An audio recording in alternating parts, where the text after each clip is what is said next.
This podcast is created for farmers and powered by Pioneer Agronomy to bring you agronomic insights and proven solutions to fuel forward-thinking farming.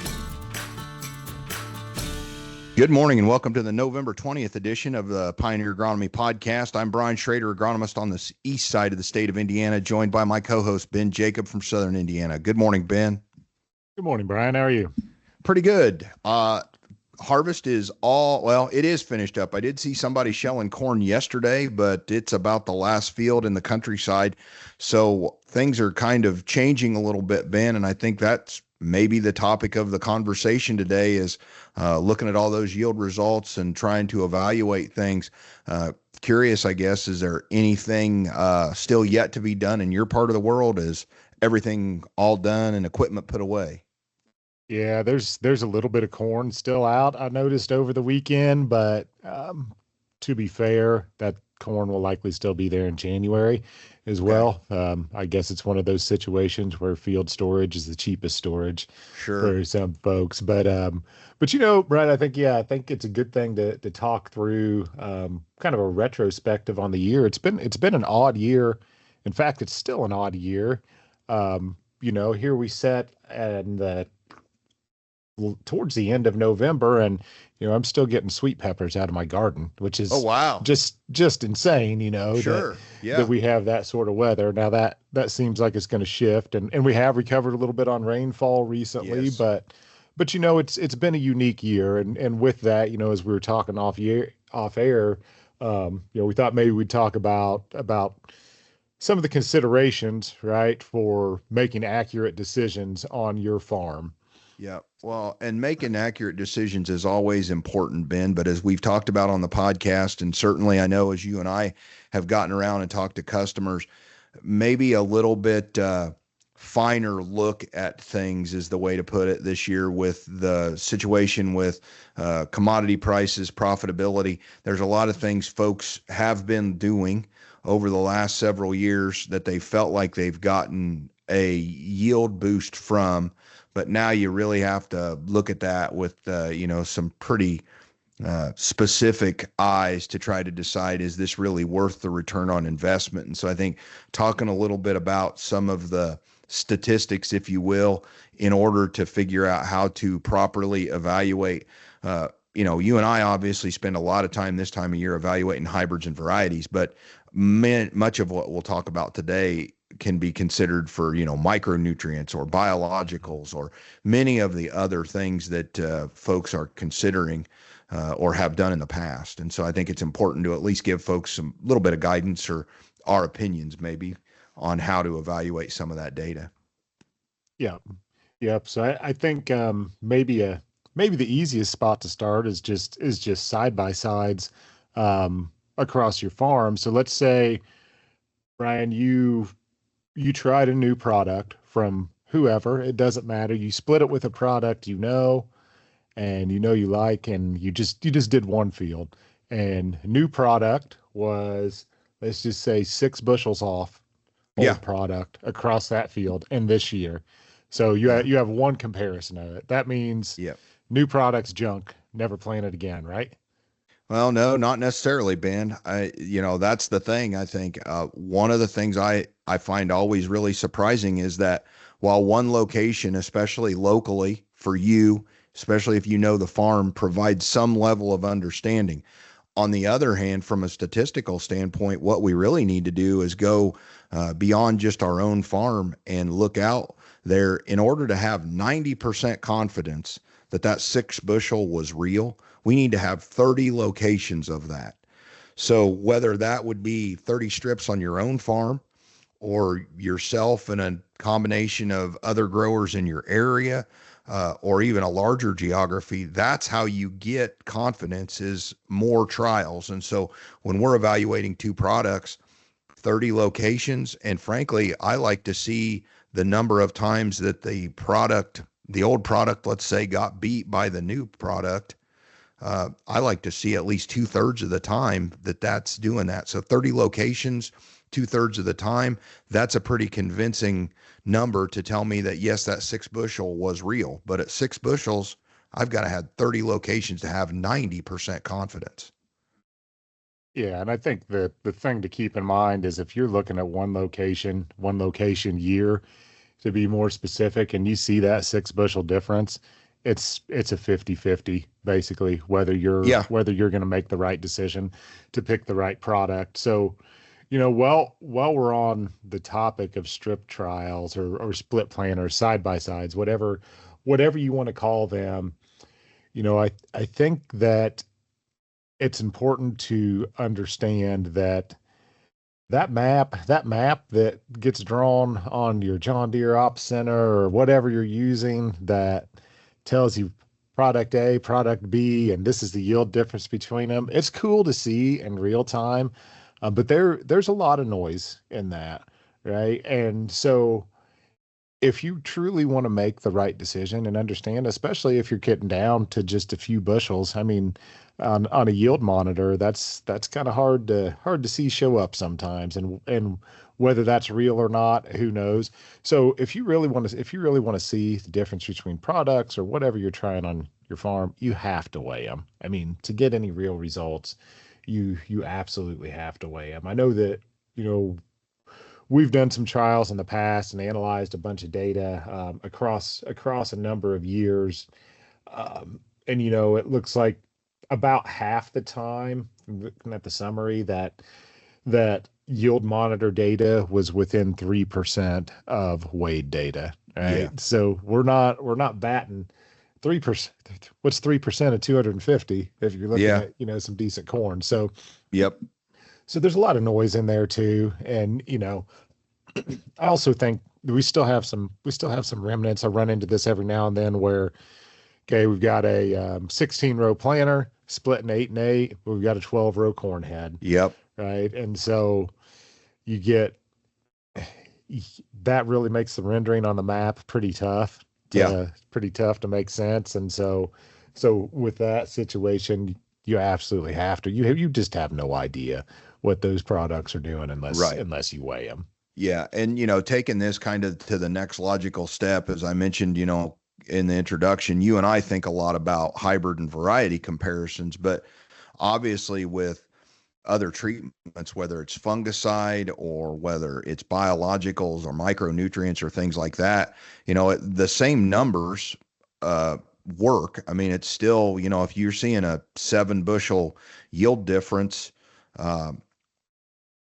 you need the 90% confidence, plus you still need those 30 locations. But I would argue the other thing that you've got to do with some of those treatments is I recommend going perpendicular to the rows to be able to see that bend, because there's a lot of things that go on, whether it's a planning issue with a particular unit that could have influence, whether it's the same strips in a field, maybe you're on a dead furrow between, two fields that you've combined into one, just a lot of those things. And so I recommend, if you're really testing new agronomic products beyond corn and hybrids or corn or soybeans, I recommend that you go perpendicular to the rows. I think that helps eliminate one additional error that could exist in terms of helping. But the numbers, the statistics themselves don't change. You still need at least those 30 locations to really get any kind of confidence. Yeah, I would say that. I mean, I think it's good advice to go perpendicular. Um, it can make it difficult to weigh, right? 'Cause especially in Sure. corn, right? So, Yep. so, but you also get the advantage of, if you're going perpendicular and you're splitting your planter, you get to see a hybrid product interaction across Yep. there, and you can gain a little bit more confidence in the data that way by Yep. introducing another variable to kind of work through. So, um, I do L- I Go think it's ahead, Ben. important to understand how most yield monitors work. And I'm probably going to make most engineers cringe here going through this, because I certainly am not, but most yield monitors are just a mass flow sensor, and what they're actually measuring is the deflection of an impact against a plate, right? So they're measuring how much that plate deflects as the grain's coming through and hitting it.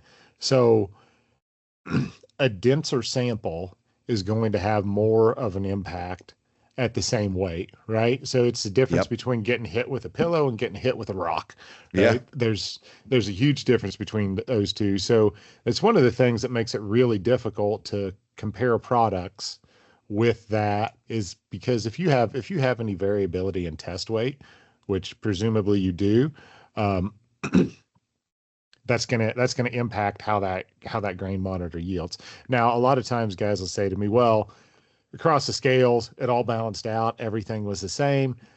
Understand that completely, that it is getting close on the whole, but the differences between products Yeah.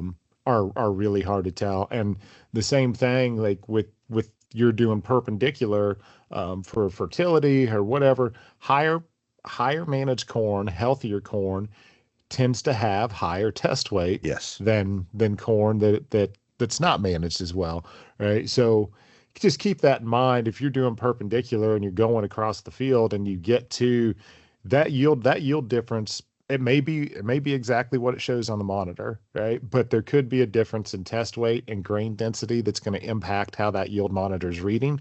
So it's just worth keeping in mind. And I know a lot of decisions are made by that map, and it's really tough to make accurate decisions with it. And I think that Wade data is the only way to do it, especially with where markets are right now, where margins are so tight. Like Sure.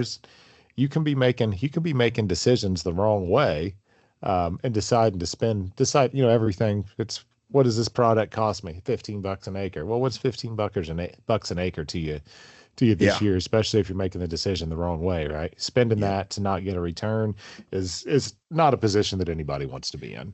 Yeah. And to your point, what you are doing when you put in a calibration number. So when you run it, put it in the grain cart, get a weight, and it goes back into the monitor, what you're essentially doing, the calibration is actually calibrating that deflection. There is a number in that computer that essentially says that at this deflection, at that weight, this is what that means. And so, to your point, if I'm doing my calibration with one particular product, and then I move into a product that has a different calibration number, that's going to be off one way or the other, and it's going to depend lighter test weight, higher test weight. You're going to have some differences there because that calibration number is different. And if you've got whole fields and you recalibrate when you go to a different hybrid, that makes perfect sense. But in the example you used, Ben, the challenge that you run into is that you've got that calibration number that's not quite right when you go from the 8 rows to the next 8 rows that are a different hybrid and then back. That calibration number is just not quite right. Yield monitors are an excellent tool when used properly, but I do think that for specific product evaluation or agronomic practice evaluation, I agree with you. I think it's still best to have scales on those grain carts and be able to do it. You certainly don't have to call your Pioneer rep and get the old school weigh wagon out. We understand those are not always that efficient because of their size, but there aren't very many grain carts anymore that don't have scales on them. And you can certainly use those. Those make perfect sense in my mind to use as a weigh wagon, if you will.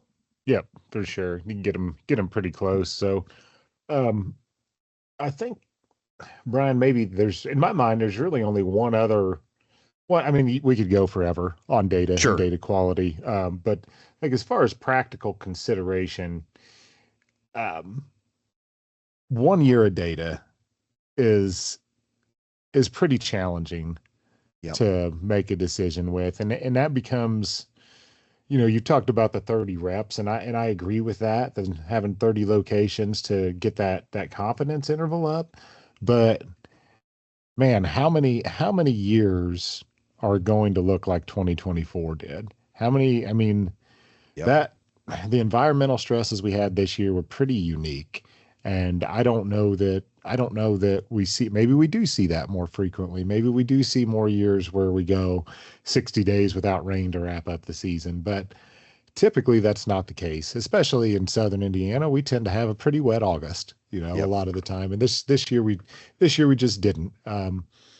So, I mean, I'd get your thoughts on like if you're adding years into that equation, how many years do you really need to make sure you're making sound decisions? Yeah, at least in my mind, I'll just give you a little bit of kind of Brian's philosophy on yield data. So what I tend to do, Ben, when I'm evaluating products locally here, obviously you and I spend a lot of time in plots. And so there's a lot that we can learn from plots that have nothing to do with the actual final yield. A lot of the things that we're concerned about are agronomic traits, whether it's emergence or it's stay green, it's, disease tolerance, all those things. So those we evaluate while the crop's growing. Then we use those notes and compare those to what we've got locally in those specific plots. So we can see, was there a high incidence of tar spot, and we know certain products performed better, let's say as an example. And so those products tended to yield better in that single location. And then from there, I look in 2024, I look at a larger geography. For me personally, it's probably about a 30 county, maybe 20 county range in eastern Indiana. I go over into western Ohio because there's similar soil types, there's similar products, and I look at that. And then as I do that and get that geography settled, then you need to really go out at least 3 years if the product is available. And we know we churn through products a lot. So sometimes 3 years, quite honestly, is difficult. But a 3 year data set is kind of my baseline for really feeling like I can understand product because it takes out that variability. That's what we're trying to do with number of locations, with the geography that we're pulling in. We're trying to take as much variability out of the data set as we can. And if you're not doing, the typical kind of research-based plots that have, multiple reps in the same location, which you can speak to well, much better than I can from your time in research. What we're trying to do is get as many locations over as many environments as we can to get all that noise out. And so 3 years, at least those 30 locations. And man, if I can get more than 30 locations over 3 years, I feel unbelievably confident in that data. And so I think it's okay to look at single year, but to your point, we have to take a bit with a grain of salt as we get out to more locations and over multiple years, at least 3, if it's possible. That gives you a lot of confidence in how products, corn or soybeans, or some of our practices or other products, fertility, biologicals, all those kind of things will perform. So 3 years is kind of my minimum if I can find it in at least 30 locations, and I'll take a whole lot more locations if I've got them. Yeah, the more the better, right? But I do think that pulling that geography out, expanding it, especially in when you're looking at a limited number of years, it lets you encounter more environments. Now you have to be careful what you learn on that. Like sometimes if we pull out and we're looking at the entire corn belt, I don't I don't necessarily need to leverage too much how a product's doing in the Western Corn Belt just because our environments are so much different. Yep. Right. So, Yep. but I think the key point to that, Brian, all that we've discussed is that everybody is going to have somebody, multiple somebodies coming through the farm gate trying to sell them something, whether that's seed, whether that's dry fertilizer, whether that's chemical, whether that's biologicals, whatever it is. And not all those products, but almost all those products, that person coming down your drive is going to make some performance claim. For sure. Whether that's towards the competition or whether that's just general improvement. This product adds 3 bushels. This product adds 5 bushels of yield. And if we used all the products that add 3 to 5 bushels of yield, we'd all be growing 600 bushel corn, right? Yeah. And I mean, we would. So Yeah. I think it's important to dig a little bit deeper. Some of those claims may very well be true. Sure. Some of those claims may be embellished a little bit, or some of them might just be based on bad data. Right. So Yep. let's make sure we're digging a little bit deeper, asking where did this data come from? How many years? How many locations? And if somebody is pushing a product on you and they cannot give you a little bit of a deeper dive into the data, Yeah. you buyer beware. I mean, Yes. it is what it is, but there's some shady practices out there. Yeah. Well, and I think too that you and I we cut data a lot of different ways when we look at it. And I think, obviously you having a research background, you did this a lot too. There's a lot of nuance in this data. And so just hybrid A versus hybrid B, this much better yield, this many locations, this moisture difference, that's not the whole story. We have tools at our disposal where we can look at performance versus hybrid A and hybrid B at yield levels that we can look at. And so a lot of times when you and I make a product recommendation and we say, hey, this is a product that really performs on better soils, it needs to be positioned in yield environments that are 200 bushel and above versus 200 bushel and below.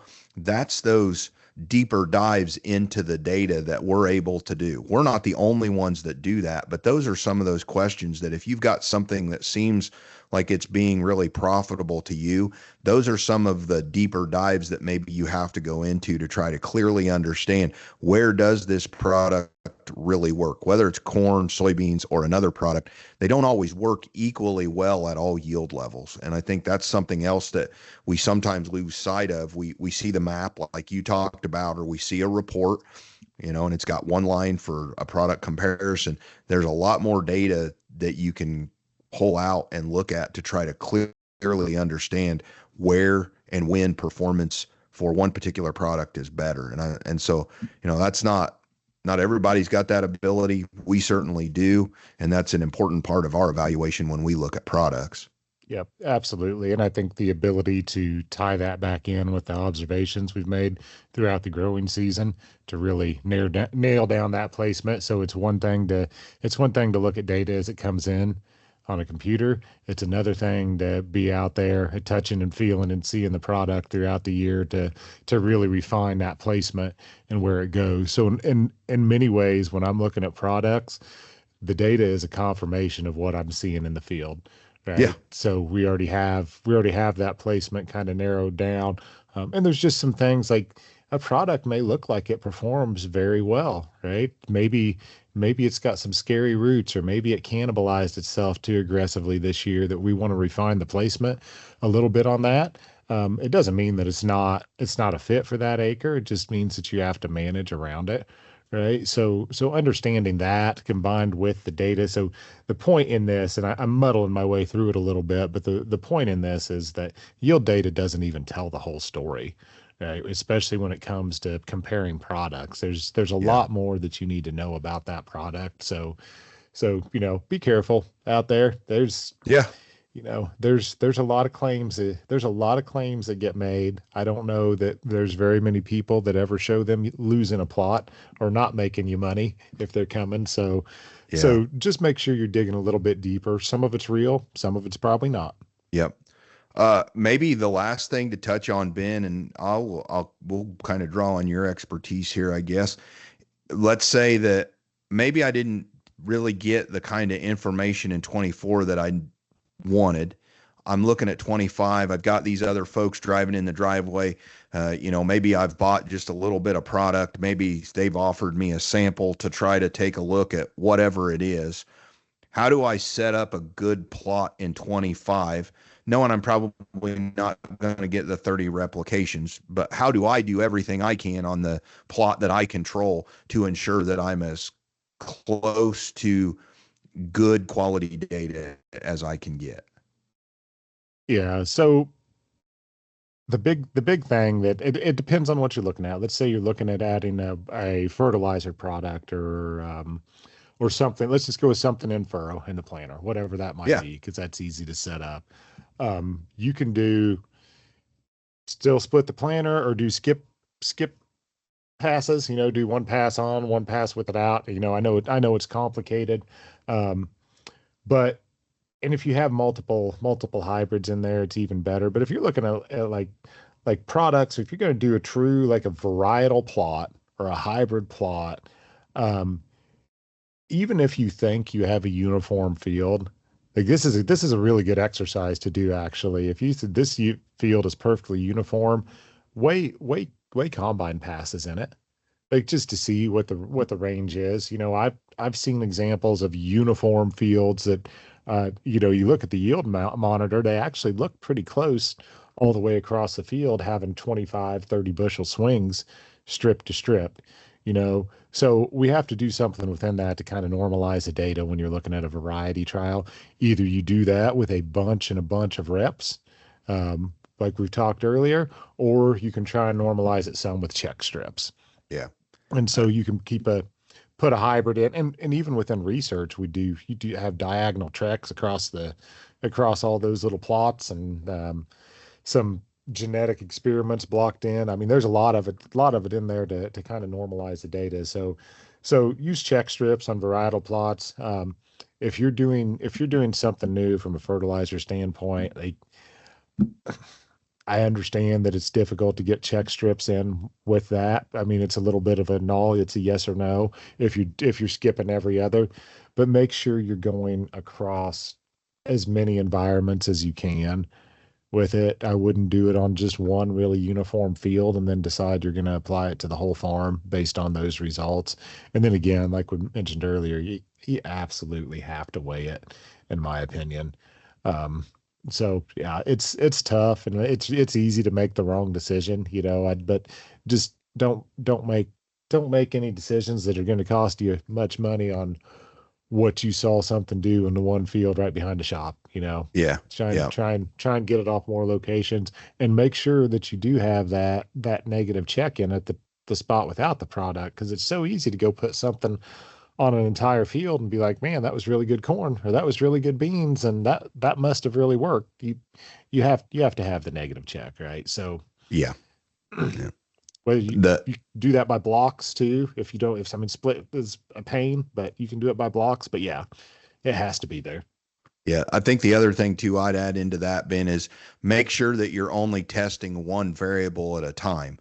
Don't do a combination of, in Ben's case, this fertility product, and then put it on a lot of different hybrids. There's a combination effect there between the potential for a performance advantage by the product and a performance advantage by the fertility product. In Ben's example, if you're testing it on multiples, you're not going to know which one was which. And so it's important to make sure, in your case, this this check strip, make sure you've got an untreated check of each hybrid if you're testing it over multiple hybrids. And then the other piece of that also happens as you get really excited about doing this, you want to be efficient.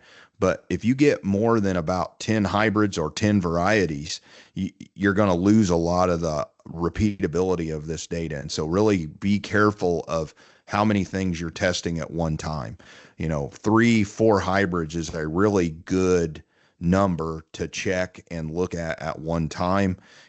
Maybe do that in a couple different locations. To Ben's point, those are the things that you got to keep in mind. As much as we want you checking and looking at things, you've also can't stack these products together and try to make any kind of discernible difference, because there's always going to be an interaction between the products that you're testing, both in terms of hybrid variety and then whatever you're doing over the top. And so it's really important to make sure you don't get carried away with that.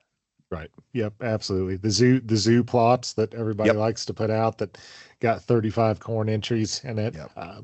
You're going to have to break those into blocks. You can compare these few. I would say don't go more than 5 intervening strips. I mean, that's really, so 5 products, you can compare it in blocks like that. But if it's really hard to compare hybrid 1 to hybrid 30, I shouldn't say it's really hard. You just can't do it.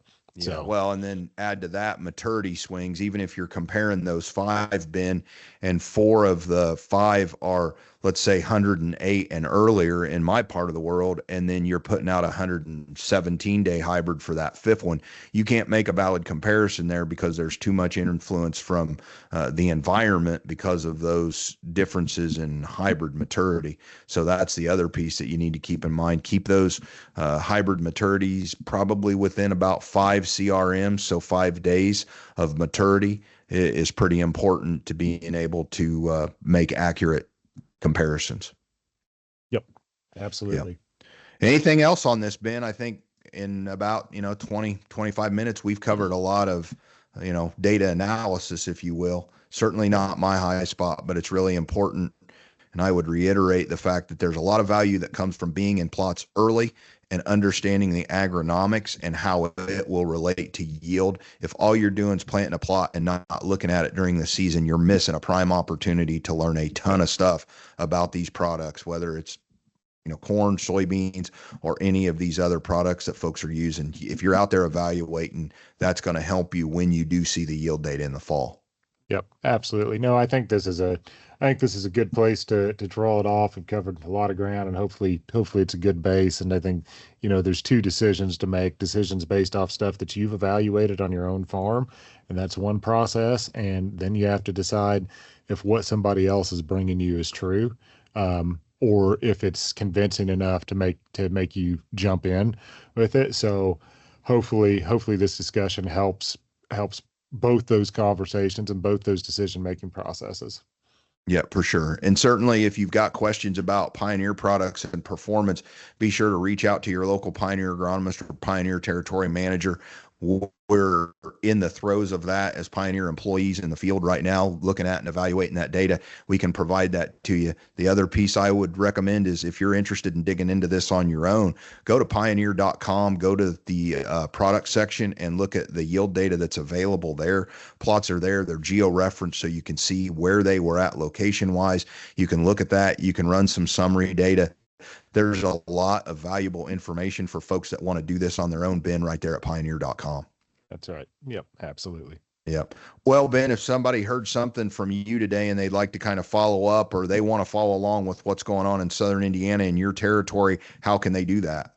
Yep, you can find me on Facebook at Ben Jacob Agronomy. How about you, Brian? Yep, you can find me on Instagram, B_K_Shrader.